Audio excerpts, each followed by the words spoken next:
بسم اللہ الرحمن الرحیم۔ آج بحمداللہ تعالی ہمارا لیکچر نمبر 39 ہے اور آیت نمبر 1 to 13 تک بیان ہوگا۔ سورۃ آل عمران کا مقدمہ میں سابقہ لیکچر کے اندر بیان کر چکا ہوں۔ اب ہم انشاءاللہ سورۃ آل عمران کی آیات کو بالترتیب لے کے چلیں گے۔ ان آیات بینات کے اندر جس چیز کو سب سے پہلے ترجیح حاصل ہے ہم اس چیز کو پہلے بیان کریں گے۔ میں نے آپ کو بتایا تھا کہ اس میں متعدد قسم کے قصے ہیں، غزوہ بدر، غزوہ احد، ان ساری چیزوں کو ہائی لائٹ کیا گیا ہے، لیکن اس سورت کا جو ابتدا ہے اس کے اندر ایک چھوٹا سا آپ سورت کا جو آیت کا شان نزول ہے اس کو بھی ذرا سمجھ لیں اور ہم وہ بیان کرتے ہیں۔ جس سے ابتدا ہونی ہے سورت کی، اس آیت مبارکہ کے تحت ایک واقعہ ملتا ہے تفاسیر کے اندر کہ نبی علیہ السلام کے دور کے اندر ایک نجران سے ایک وفد آیا، 60 افراد تھے اور ان میں سے 14 سردار تھے، 3 مقتدا تھے اور ان تینوں کو سنبھالنے والا ایک شخص تھا، اس کا نام تھا ابو حارثہ بن علقمہ۔ اب یہ پورے مجمع کا صرف ایک ہی سردار جو سب سے بڑا تھا، سردار اعظم، وہ آیا ہوا تھا نجران سے۔ اب نبی علیہ السلام نماز پڑھا رہے تھے مسجد نبوی کے اندر، نماز پڑھا کے فارغ ہوئے تو جو ہی ان کا وقت ہوا نماز کا تو انہوں نے بیت المقدس کی طرف، یعنی دوسری جانب جو ان کا اپنا قبلہ تھا اس طرف منہ کر کے نماز پڑھنا شروع کر دی۔ اب جب انہوں نے نماز پڑھی، نماز سے فارغ ہوئے تو نبی علیہ السلام نے ان کو دعوت پیش کی، کہا کہ تم اسلام کیوں نہیں لے کے آتے؟ تو ابو حارثہ بن علقمہ وہیں پہ موجود تھے، انہوں نے کہا کہ یا نبی اللہ، ہم تو آپ سے پہلے اسلام لا چکے ہیں۔ نبی علیہ السلام نے کہا کہ وہ کس طرح؟ کہا کہ ہم حضرت عیسیٰ علیہ السلام کے ماننے والے ہیں اور آپ آج لے کے آئے اپنا دین اسلام، تو ہم تو پہلے کے ماننے والے ہوئے، آپ لوگ تو اب شروع ہوئے ہیں اور اب آپ اپنی دعوت و تبلیغ کا کام شروع کریں گے، تو وہ تو ہم پہلے کے تسلیم کرنے والے ہیں۔ تو نبی علیہ السلام نے ان کو مخاطب کر کے ایک ایسا جواب دیا جس کے ساتھ وہ بھی ہکے بکے رہ گئے۔ نبی علیہ السلام نے کہا کہ اے بتاؤ مجھے بندے کہ کیا جس کی اولاد ہوتی ہے، اولاد اپنے والدین کے مشابہ ہوتی ہے کہ نہیں؟ انہوں نے کہا ہوتی ہے۔ کہا کہ تم اللہ کی اولاد تسلیم کرتے ہو، حضرت عیسیٰ علیہ السلام کو بناتے ہو اور ان کو منتخب کرتے ہو، تو کہا کہ کیا تم یہ تسلیم کرتے ہو کہ وہ اللہ کی اولاد ہے؟ انہوں نے کہا ہم کرتے ہیں۔ تو کہا کہ پھر جو اس کی عادات ہے، جو اس کے اندر مشابہت ہے، وہ اللہ کے ساتھ پائی جانی چاہیے؟ کہا بالکل پائی جانی چاہیے۔ تو کہا کہ تم یہ ڈیسائیڈ کرو اور تم اس چیز کا فیصلہ کرو کہ کیا اللہ تبارک و تعالیٰ پہلے سے موجود نہیں ہے، یعنی قدیم نہیں ہے کہ جس کی نہ کوئی ابتدا تھی نہ کوئی انتہا ہے، وہ شروع سے ہے اور آخر تک رہے گا؟ تو کہا وہ اس طرح نہیں۔ کہا ہاں۔ تو حضرت عیسیٰ علیہ السلام کے بارے میں تمہارا کیا خیال ہے؟ حضرت عیسیٰ علیہ السلام الحی القیوم ہے، کیا وہ آج حیات ہیں اور ان قریب ان کو موت آ جائے گی، جب دوبارہ بھی آئیں گے دنیا کے اندر تو اس کے بعد بھی ختم ہو جائیں گے؟ لیکن کہا کہ اللہ کے بارے میں تم کیا ڈیسائیڈ کرتے ہو؟ کہا کہ اللہ تبارک و تعالیٰ کے اندر تو یہ اوصاف پائے نہیں جاتے ختم ہونے والے۔ تو کہا کہ مجھے آگے یہ بتاؤ کہ کیا زمین و آسمان میں کوئی چیز پوشیدہ رہ سکتی ہے مالک و مختار سے؟ اللہ تبارک و تعالیٰ سے کوئی چیز چھپ سکتی ہے؟ انہوں نے کہا نہیں۔ تو کہا کہ پھر حضرت عیسیٰ علیہ السلام سے کوئی چیز چھپ سکتی ہے؟ انہوں نے کہا ہاں ہو سکتا ہے۔ حضرت عیسیٰ علیہ السلام کون سا خدا ہے؟ تو کہا کہ پھر جب تم یہ چیز مانتے ہو، چند چیزیں انہوں نے گنانا شروع کی، بہت سی صلیب کی پوجا وہ کرتے تھے، بہت چیزیں یعنی متعدد چیزیں انہوں نے گنائی۔ اس کے بعد نبی علیہ السلام نے کہا کہ جب اولاد وہ ہوتی ہے جس کے اندر اس کے والدین کے اندر شباہت ہو، مشابہت ملتی ہو، اس کی عادات اس کے جیسی ہو، تو جب حضرت عیسیٰ علیہ السلام کی عادات اللہ جیسی ہے ہی نہیں، ان کے معاملے بالکل علیحدہ ہیں اور اللہ بالکل جدا ہے، ان ساری چیزوں سے بے نیاز ہے، بالکل پاک ہے، وہ تو اکیلا ہے، یکتا ہے اور وہ شروع سے تھا اور آخر تک رہے گا، اس کے مقابلے میں کوئی آ ہی نہیں سکتا، تو پھر حضرت عیسیٰ علیہ السلام کس طرح خدا کے بیٹے ہوں گے؟ تو یہ جو سورۃ آل عمران ہے اس کا مقدمہ اور اس کی تقریباً 80 آیات پھر اسی کے متعلق نازل ہوئی۔ تو ہم انشاءاللہ انہی میں سے تلاوت کریں گے اور انہی کا ترجمہ اور مختصر تفسیر آپ کے سامنے رکھیں گے۔ بسم اللہ الرحمن الرحیم۔ الف لام میم، یہ حروف مقطعات ہیں، اس کے متعلق ہمارے دوسرے لیکچر کے اندر ڈیٹیل گزر چکی ہے اور ہم نے بتایا تھا کہ یہ حروف مقطعات ہیں، ہر بندے کے پاس اس کا علم ہونا لازمی نہیں ہے اور ہے بھی نہیں، یہ اللہ تبارک و تعالیٰ بہتر جانتا ہے ان کی مراد، ہم لوگوں کے پاس اس لیول کا علم نہیں ہے۔ اور اس کی عطا سے نبی علیہ السلام اور ان کے خاص بندے وہ پہچان سکتے ہیں، وہ جان سکتے ہیں، لیکن اپنے سے تعویلات وغیرہ نہیں نکالی جائیں گی۔ اللہ لا الہ الا هو الحی القیوم، اللہ وہ ہے جس کے سوا کوئی معبود نہیں، وہ خود زندہ اور دوسروں کو قائم رکھنے والا ہے۔ یہ دیکھیے اب ان کا رد ہونا شروع ہو گیا، یہ وہی اوصاف سارے بیان ہو گئے، یعنی اللہ تبارک و تعالیٰ خود زندہ ہے، جتنا مرضی بلند مرتبے کا نبی کیوں نہ ہو، اس کو بھی قائم رکھنے والی ذات صرف اور صرف اللہ تبارک و تعالیٰ کی ذات ہے۔ تو یہ نبی علیہ السلام نے مقدمہ رکھا تھا، اللہ تبارک و تعالیٰ نے اسی موضوع پر آیات اتاری۔ تو لہٰذا اللہ تبارک و تعالیٰ زندہ ہے، پہلے سے قدیم ہے، اور ہم لوگ حادث ہیں۔ تو حادث یہی ہوتا ہے کہ جو بعد میں یعنی پیدا ہو پھر اس کے بعد ختم ہو جائے، اس کی کوئی نہ کوئی انتہا ہے، کوئی نہ کوئی ابتدا ہے، لیکن قدیم وہ ہوتا ہے جس کی کوئی ابتدا کوئی انتہا ہے۔ اس کے بعد فرمایا نزل علیک الکتاب بالحق مصدقا لما بین یدیہ وانزل التوراۃ والانجیل، اس نے تم پر یہ سچی کتاب اتاری جو پہلی کتابوں کی تصدیق کرتی ہے، اور اس نے اس سے پہلے تورات اور انجیل کو نازل کیا۔ اللہ تبارک و تعالیٰ نے سب سے ایک سچی کتاب تمہیں دے دی۔ اچھا، یہ والی کتاب تمہارے پاس جو کتابیں ہیں انجیل اس کی بھی تصدیق کرتی ہے، اور یہ والی کتاب تورات کی بھی تصدیق کرتی ہے، تو کوئی چیز رہ نہیں جاتی۔ یعنی تم اس کتاب کو دیکھیں نا، تورات کس نے نازل کی تھی؟ اللہ نے۔ انجیل کس نے نازل کی؟ اللہ نے۔ زبور کس نے نازل کی؟ اللہ نے۔ تسلیم کر لیا۔ اچھا، جب قرآن نازل کیا تو پھر کون سی ہٹ درمی کرنے لگ گئی؟ جب وہ تسلیم کرتے رہے ہیں سارے صحیفے ساری کتابیں، تو پھر جب اس کی باری آئی تو پھر انکار کیوں کیا؟ اور میں نے آپ کو پہلے بتایا تھا اس صورت کے اندر زیادہ بات ہی کرسچن کو ہے۔ سورۃ البقرہ کے اندر جیوس کے بارے میں تھا، یہودیوں کے بارے میں، یہاں پہ کرسچن کو چھیڑا گیا ہے اور ان کو متعلق پورا واضح کر کے ان کے اوپر گرفت کی گئی ہے، ان کے ایک ایک عقائد و نظریات کے اوپر۔ تو ان کو کہا جا رہا ہے کہ انجیل و تورات تو ساری کی ساری اب یہ اس کے بعد آئی ہے، تو اس کے اندر تو ساری کی ساری تصدیق موجود ہے ان کی، یہ بتا رہی کہ واقعی میں وہ کتاب ہے، تو تم کیوں پیچھے ہٹتے ہو سچی کتاب سے؟ من قبل هدى للناس وانزل الفرقان، لوگوں کو ہدایت دیتی ہے، اور اللہ نے حق و باطل میں فرق اتارا۔ یہ کتاب کے ذریعے اللہ تبارک و تعالیٰ نے حق اور باطل کے اندر فرق کر دیا، کیونکہ ان کی کتاب کون سی محفوظ تھی؟ وہ اس وقت کے نبی کو یاد ہوتی تھی، اس کے علاوہ کسی کو یاد نہیں ہوتی تھی۔ لیکن اس کتاب کا یہ معجزہ ہے کہ ہر بندے کو یاد ہے۔ ان کی کتابیں تبدیل ہو کے تقریباً 29 علیحدہ 39 علیحدہ 66 کے قریب ان کے اندر صحیفے موجود ہیں، خالی اکیلی بائبل کے اندر۔ اور جس یہودی ہے وہ بھی بائبل کو پڑھتا ہے، نصرانی ہے وہ بھی بائبل کو پڑھتا ہے، باقی جو ماننے والے متعدد مذاہب ہیں وہ بھی بائبل کو پڑھتے ہیں، تو وہ کتاب تو بدل چکی ہے۔ تورات تو کسی کے پاس موجود نہیں ہے جس حالت میں وہ اتری تھی، لیکن قرآن مجید کا یہ معجزہ ہے، اور کہا کہ اس کے ذریعے ہم نے حق اور باطل کو جدا کر دیا ہے، یہ کتاب فرقان ہے، اس کو تسلیم کرو۔ ان الذين كفروا بآيات الله لهم عذاب شدید واللہ عزیز ذو انتقام، بے شک وہ لوگ جنہوں نے اللہ کی آیتوں کا انکار کیا اور ان کے لیے سخت عذاب ہے، اور اللہ غالب بدلہ لینے والا ہے۔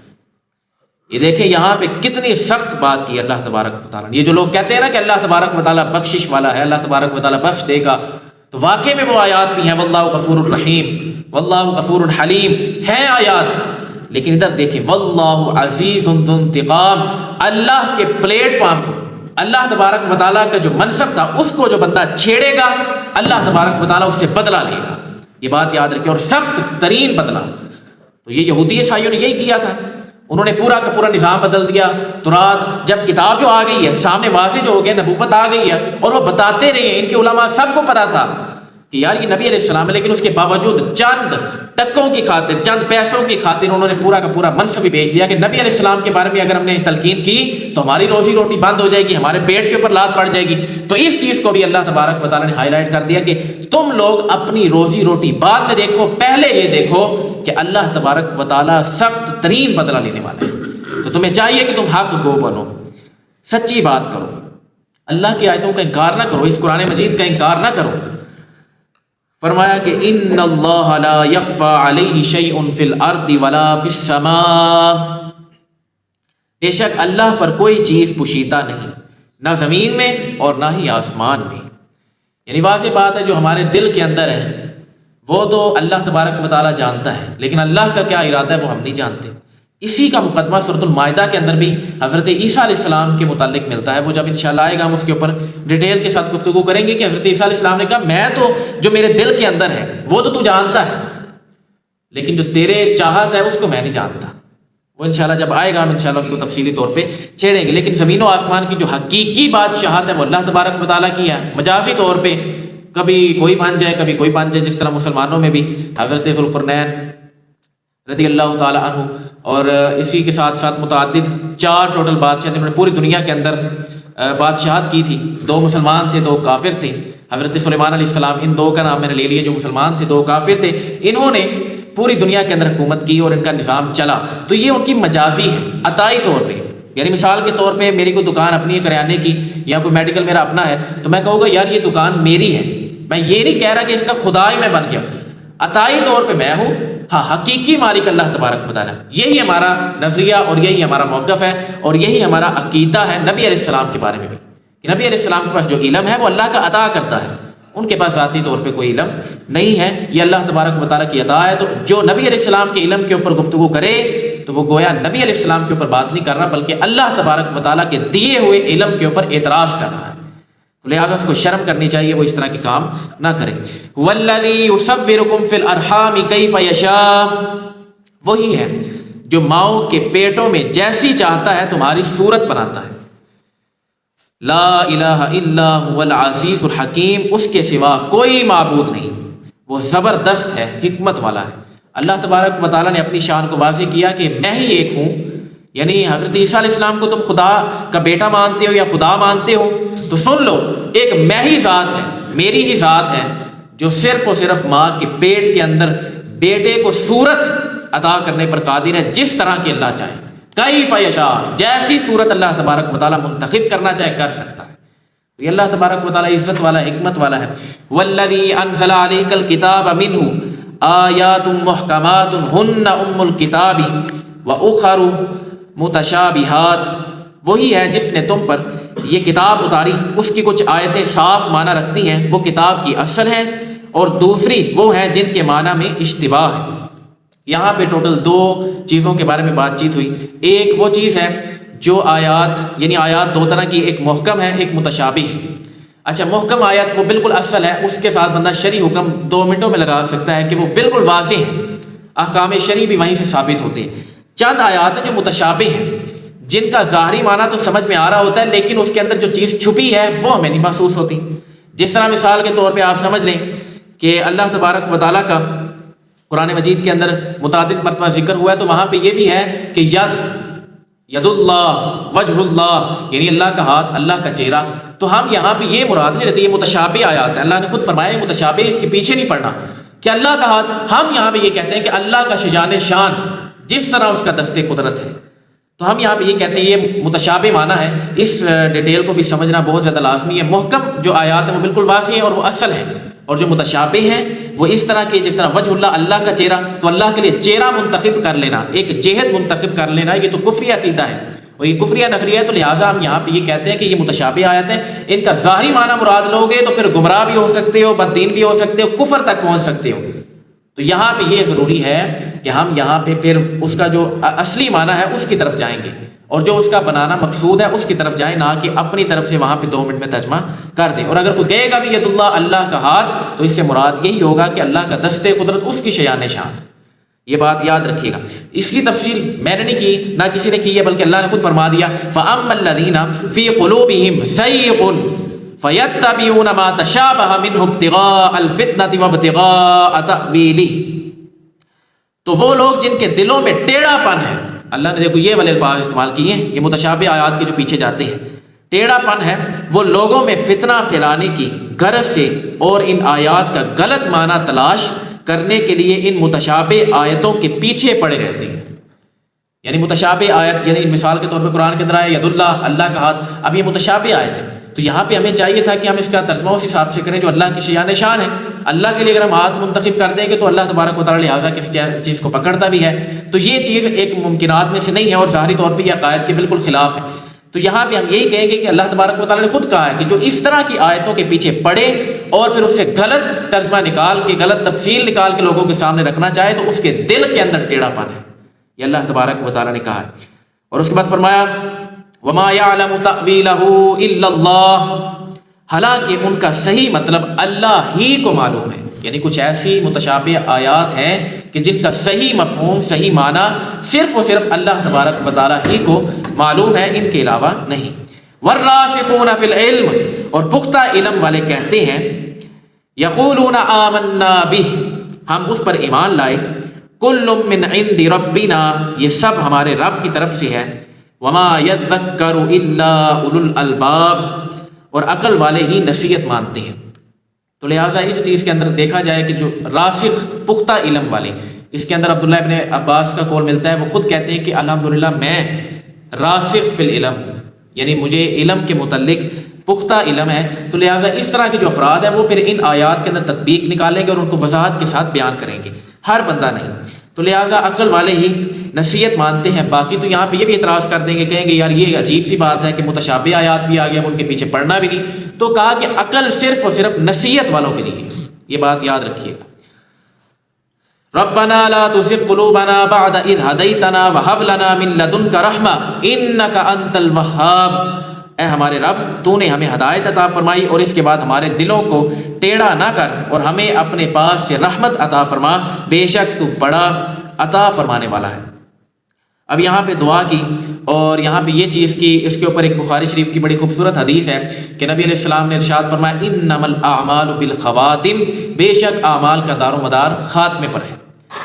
شروع سے حدیث اس طرح ہے کہ ایک بندہ پوری زندگی نیک اعمال کرتا رہتا ہے، آخری وقت آتا ہے تو برا کام کر لیتا ہے، یا اس طرح کہ پوری زندگی غلط کام کرتا رہتا ہے، آخری وقت آتا ہے تو پھر وہ نیک کام کر لیتا ہے۔ اس کا جو خاتمہ جس چیز پر ہوگا اسی پر محشر والے دن اس کے اوپر جنت یا دوزخ کا انتخاب کیا جائے گا۔ خاتمہ صحیح ہونا چاہیے۔ پوری زندگی بندہ یہودیت کے اندر نکال دے لیکن آخر میں آ کے بالکل گھنٹہ پہلے لگا لے، آگے اس نے کلمہ پڑھا، اپنے عقائد سے توبہ کی اور نبی علیہ السلام کے شریعت کے تحت چلا، تو اس بندے کے لیے ہم یہ ڈیسائیڈ کرتے ہیں انما الاعمال بالخواتم، یعنی وہ بتانا یہ چاہ رہے ہیں اس آیت مبارکہ کے اندر بھی اے ہمارے رب تو نے ہمیں ہدایت عطا فرمائی اور اس کے بعد ہمارے دلوں کو ٹیڑھا نہ کر۔ دعا بھی کی اور کہا کہ مرنے سے پہلے ہمارا دل کہیں ٹیڑھا نہ ہو جائے، ہم بگڑ نہ جائیں۔ تو لہٰذا اپنے خاتمے کے بارے میں اسی وجہ سے جتنے نیکوکار شخصیات ہیں، حضرت سیدنا ابو بکر صدیق، حضرت عمر ابن خطاب، حضرت سیدنا عثمان غنی، حضرت مولا کائنات علی المرتضیٰ شیر خدا کرم اللہ تعالی وجہ الکریم رضی اللہ تعالی عنہم اجمعین، یہ سارے کے سارے اپنی پوری زندگی موت کو سامنے رکھتے ہوئے ڈرتے رہتے تھے کہ یار کوئی عمل اس طرح کا نہ ہو جائے کہ ہماری زندگی کے سارے اعمال خراب ہو جائیں۔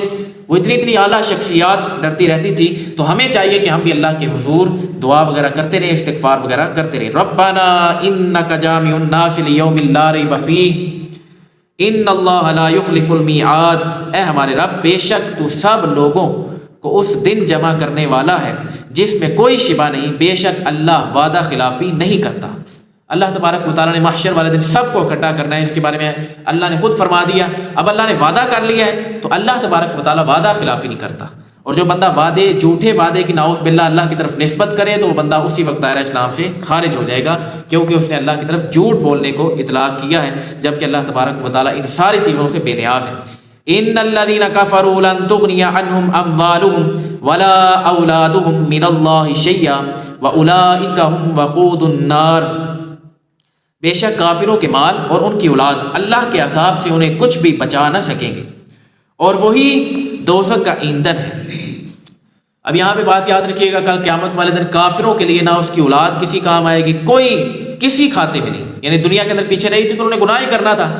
ہمیں تو یہ فائدہ ہے کہ ہماری اولاد اگر نیک اعمال کرے گی تو آٹومیٹک صحیح مسلم کی حدیث کے تحت ہمیں ثواب پہنچتا رہے گا، لیکن ان کے بارے میں یہ تھا کہ کافر جو ہے وہ جب مر جاتے ہیں تو پیچھے اس نے ڈانس ہی کرنا ہے، ناچنا ہی ہے، اولاد نے کیا کرنا ہے پیچھے، ان کی تربیت کیا تھی، تفہیم کیا تھا، تو لہٰذا اس کے بعد ان کے اعمال بالکل سایہ، نہ اس کے مال نے کوئی کام آنا نہ اس کی اولاد نے، اور کہا کہ یہ جو لوگ ہیں ان کو ہم ایندھن بنائیں گے۔ ایندھن آپ اس کو گندک کی طرح سمجھ لیں، جس طرح آگ لگی ہو اس میں بندہ گندک پھینکے تو وہ اگڑتی ہے، جس طرح حکیم اس کا یعنی کہ دیتے ہیں، خارش وغیرہ ہو تو اس کو دیتے ہیں اس کے علاج کے لیے، لیکن یہ ہے کہ وہ اس طرح سمجھ لیں گندک کی طرح ایک پتھر ہوگا، اس طرح ان کو اس صورت میں ان کو استعمال کیا جائے گا، آگ میں پھینکا جائے گا اور ساتھ ہی آگ بھڑک اٹھے گی، ان کے ساتھ یہ حساب کتاب کیا جائے گا۔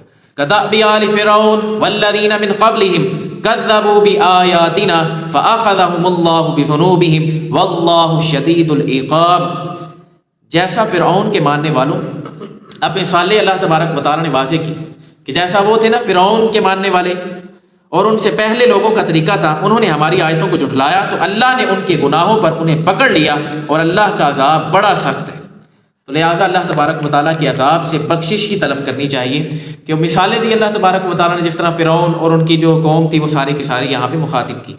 قل للذین کفروا ستغلبون وتحشرون الی جہنم وبئس المہاد، ان کافروں سے کہہ دو کہ ان قریب تم مغلوب ہو جاؤ گے اور دوزخ کی طرف ہانکے جاؤ گے اور وہ بہت ہی برا ٹھکانہ ہے۔ یہاں پہ اس طرح تھا غزوہ بدر کے اندر کفار کا مسلمانوں کے ساتھ مقابلہ ہوا تو کفار منہ کی کھا کے واپس گھروں کو دوڑ گئے، مسلمانوں کو فتح اللہ تبارک و تعالیٰ نے عطا کی۔ اب وہ کفار جب یہودیوں سے ملے تو یہودی جو تھے وہ کہنے لگے کہ یار کوئی حال ہے تہاڈا، کوئی حال ہے کہ کن سے تم لوگ ہار کے آگے ہو یار، وہ 313 تم 1000 اور تم منہ کی کھا کے آگے، کوئی شرم کرو، ہم جب مقابلہ کریں گے نا تو ہم جیت کے دکھائیں گے۔ اللہ نے فرمایا ان کافروں سے کہہ دو کہ ان قریب تم مغلوب ہو جاؤ گے۔ پھر مسلمانوں کی ہسٹری کے اندر وہ وقت بھی آیا، حضرت عمر ابن خطاب کے دور کے اندر رومن امپائر بھی، پرشین امپائر بھی، کیسر و روم سارے کے سارے مسلمانوں کے قدموں میں آ گئے۔ نبی علیہ السلام نے وہ ساری کی ساری غیبی خبریں دی اور وہ ساری کی ساری فتح کی صورت کے اندر بدل کے یہ صلہ ملا اسلام کو، اور اسلام ترقی میں آیا اور کافر مغلوب ہی رہے۔ یعنی ایک مرتبہ جو اللہ تبارک و تعالیٰ نے فرمایا تھا ایک مرتبہ وہ لازمی طور پہ مغلوب ہو گئے۔ تو یہ ایک اعزاز تھا، اور فرمایا کہ تم لوگوں کو دوزخ کی طرف ہانکا جائے گا، تم کدھر گھوم رہے ہو، تو لہٰذا تم بے فکر ہو جاؤ، اور ان کا جو ٹھکانہ ہے وہ بہت ہی برا انجام ہے ان کا۔ قد کان لکم آیۃ فی فئتین التقطا فئۃ تقاتل فی سبیل اللہ واخری کافرۃ یرونہم مثلیہم رأی العین واللہ یؤید بنصرہ من یشاء ان فی ذلک لعبرۃ لأولی الابصار۔ بے شک تمہارے لیے ان دو گروہوں میں بڑی نشانی ہے جنہوں نے آپس میں جنگ کی، ان میں ایک گروہ تو اللہ کی راہ میں لڑ رہا تھا، دوسرا گروہ اگر وہ کافروں کا تھا جو کھلی آنکھوں سے مسلمانوں کو خود سے دگنا دیکھ رہے تھے، اور اللہ اپنی مدد کے ساتھ جس کی چاہتا ہے تائید فرماتا ہے۔ بے شک اس میں عقل مندوں کے لیے بڑی عبرت ہے۔ تو واضح بات ہے کہ ایک طرف غزوہ بدر کا ذکر ہو رہا ہے، ایک طرف مسلمان تھے ایک طرف کافر تھے۔ تو جو مسلمان تھے وہ جب کھڑے تھے تو اللہ تبارک و تعالیٰ نے کہا ہے کہ کافر متعدد اس کے اندر احتمالات ہیں، لیکن ایک واضح ہے کہ کافروں نے جب دیکھا نا تو کافروں نے دور سے دیکھا تو یہ محسوس کیا کہ یار یہ قوم جو ہے نا یہ دگنی لگ رہی ہے، 313 تھے نا لیکن 626 لگ رہے ہیں۔ تو اللہ تبارک و تعالیٰ نے کہا وہ دگنی دکھ رہی تھی کیونکہ ان کے ساتھ جو مدد ہے وہ کس کی تھی؟ وہ اللہ تبارک و تعالیٰ کی تھی۔ تو یہ اللہ تبارک و تعالیٰ کی مرضی ہے کہ جس کے لیے جو متعین کر لے، تو لہٰذا اس کے اندر عبرت ہے صرف اور صرف عقل مندوں کے لیے کہ یہ اللہ کی چاہت تھی کہ وہ مسلمانوں کی طرف اور فرشتوں کی پھر غائبی تائید بھی آئی، تو لہٰذا یہ اللہ تبارک و تعالیٰ کا اذن تھا، اللہ تبارک و تعالیٰ کا حکم تھا، اور یہ اللہ تبارک و تعالیٰ کی تائید تھی ان کی طرف، مسلمانوں کی طرف، کہ اللہ نے ان کو اس میدان کے اندر بھی فتح یابی عطا فرمائی۔ تو لہٰذا اس وجہ سے اللہ تبارک و تعالیٰ نے اس چیز کو تائید فرمائی۔ اللہ تبارک و تعالیٰ ہمیں عمل کرنے کی توفیق عطا فرمائے۔ وما علینا الا البلاغ المبین۔